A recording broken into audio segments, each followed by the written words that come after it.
কোরআনে অনেক নবীর কথা আল্লাহ তাআলা বলেছেন এবং বিভিন্ন সময়ে বিভিন্ন নবীদেরকে আল্লাহ তাআলা নাম ধরে ডাক দিয়েছেন।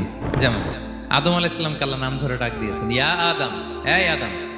মূসা আলাইহিস সালামকে আল্লাহ নাম ধরে ডেকেছেন, ওমা তিলকা বিয়ামিনিকা ইয়া মূসা, এই মূসা হাতে কি? ইব্রাহিম আলাইহিস সালামকে আল্লাহ নাম ধরে ডেকেছেন, ওয়া নাদাইনাহু আইয়া ইব্রাহিম, হে ইব্রাহিম। বিষ্ণু ইসলামকে আল্লাহ তাআলা এত মর্যাদা দিয়েছেন, কোরআনের কোথাও অন্য নবীদের মতো আল্লাহ তাআলা বিষ্ণু নবীর নাম ধরে ডাকেন। যখনই ডেকেছেন বলেছেন ইয়া আইয়ুহান নবী, হে সম্মানিত নবী।